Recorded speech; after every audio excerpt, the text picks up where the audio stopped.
Did you know that this face on the $20 note was responsible for the largest economic crisis that America faced in the 1800s? So this story started in 1816, and the US decided for a second time that they need to have a national bank for the banks. They'd previously attempted this once before and it didn't work out so well. It basically fizzled away to nothing. So they decided, okay, let's have a second crack at this. And because this was a bit of an experimental concept, the Congress in 1816 signed in a clause that this national bank needed to be recertified every 20 years. But the idea of this was just to act as a failsafe in case it were to go completely off the rails. Anyway, 16 years go by without any major incident. But here comes the 7th President of the United States, Andrew Jackson. He was a populist leader, and unlike modern-day populist leaders, he was not a draft-dodging conman.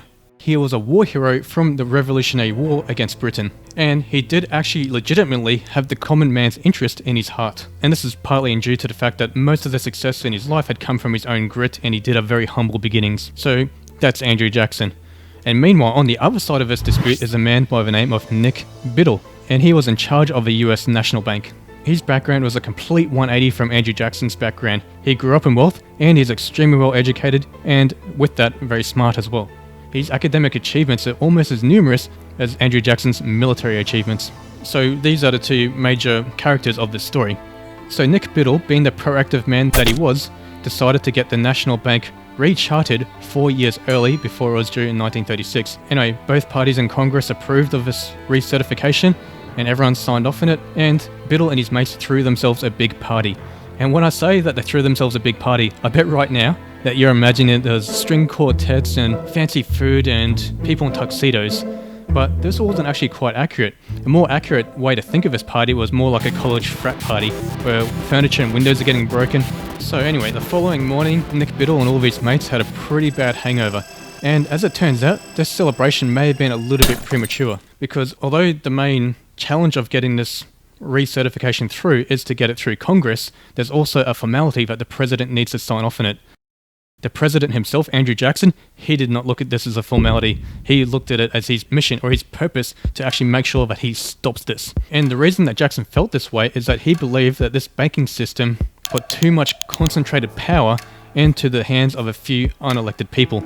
And I guess you can say that's actually a bit of a reasonable position to take. So Jackson refused to sign it. He actually vetoed it, and nobody expected this. And without getting too much into the boring details, Jackson immediately ordered, and this is back in 1832 by the way, that all of the funds in the National Bank be withdrawn and deposited into 89 commercial banks that are around the country. But Nick Biddle got wind of this, and he knew that he needed to buy his bank 4 years, so he had his mates in the Senate pass through some legislation that he couldn't just withdraw that money and put into private banks, and that it had to sit there for another 4 years.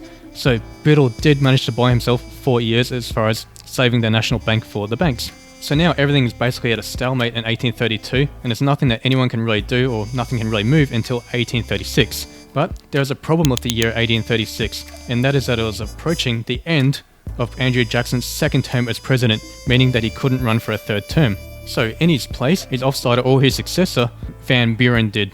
Now, a thing about Van Buren, even though he was Andrew Jackson's successor and Andrew Jackson's basically political wingman, he secretly did not like Jackson's policies regarding banking. And he especially did not like the idea of removing the National Bank for the banks. But because he was part of Jackson's faction, he could never publicly admit this, nor could he actually reverse his policy once he became elected president. And so just for simplicity's sake, just not to get caught up too much in the details of his story, just think of Van Buren as Andrew Jackson's third term, even as a physically different person sitting in the president's seat. And a bit of a tragic thing for this Van Buren though, is that the consequences for all of Andrew Jackson's decisions happened under Van Buren's watch. So anyway, it's 1836, and 3 very big things are about to happen. So the first thing that happened was the price of cotton had plummeted globally. And this is a big problem for the United States because they had a lot of cotton farms, and a lot of these cotton farmers had obtained massive mortgages, and so with the plummeting price of cotton, they could no longer make the mortgage repayments. And the second big event of 1836 was that Jackson had passed another bit of legislation which really hampered the US economy. So this was the Specie Secular pursuant to the Cleanage Act, which, in English, government land cannot be sold for currency. It can only be sold for gold or silver. And obtaining gold and silver back then and also today is much harder than what it is to obtain currency. And then don't even get me started on how complicated it would be if you needed to get a loan with that gold and silver and just the amount of intricacies involved.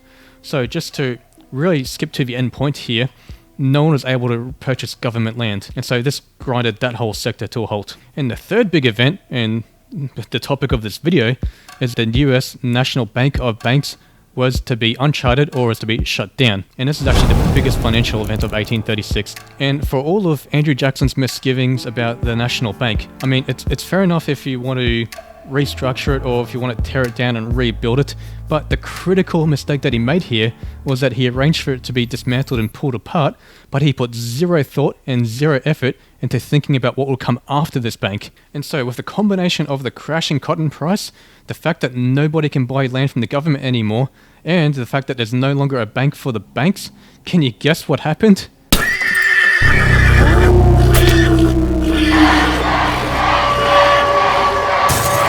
Yep, that's right. It caused a massive market crash.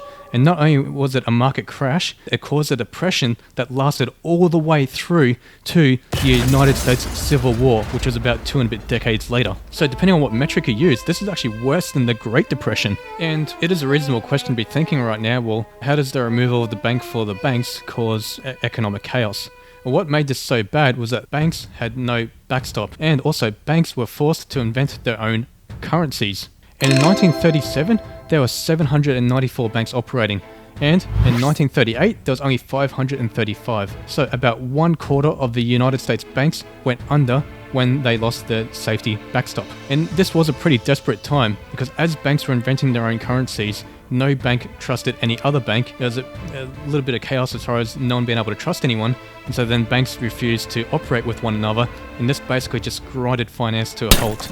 And do you know what the most frustrating thing about all of this is? Is that Nicholas Biddle actually warned Andrew Jackson that this exact thing would happen. The series of events that followed the non-rechartering of the National Bank for the banks played out exactly as Biddle had warned Jackson that it would. Well, actually, that statement's not entirely correct. The series of events was actually worse than what Nick Biddle had warned. And so much worse, in fact, that Nick Biddle himself even got wiped out from the consequences of this big political mistake. And so for Biddle in 1936, when his tenure at the National Bank had ended, he opened up a state-level bank in Pennsylvania. But that itself went bankrupt in 1841, only 5 years later, along with many other banks, just from the carnage that this domino effect had caused. So what's the moral of this story? Well, the Federal Reserve banking system is not perfect, and I mean, well, nothing is. And it is completely reasonable to want to improve it. And with proper investigation and proper tools and proper advice, this can all be done. And in some cases, there can even be arguments for scrapping the entire thing and then starting all over again. And the 1816 version of a national bank had nowhere near as many checks and balances and division of powers as the 1913 version of the US Federal Reserve Bank has. And by the way, the 1913 version is the version that is currently still being used today. But just to remove the entire National Bank of Banks without any consideration of what will replace it is just a recipe for disaster. So despite Jackson's honest intentions, how did he not see this coming? Anyway, hopefully we can learn from history and this mistake is never repeated. And do you want to know something that's very ironic about this story? Well, this ironic thing was that Andrew Jackson's face was actually featured on the $20 note. And so a guy that is on a commonly used piece of currency caused arguably the worst financial event in that country's history. I mean, to me, that's pretty ironic. Anyway, as per usual, thanks for watching, and stay tuned for next week when I'll reveal the secrets of who actually owns this US Federal Reserve. Thanks.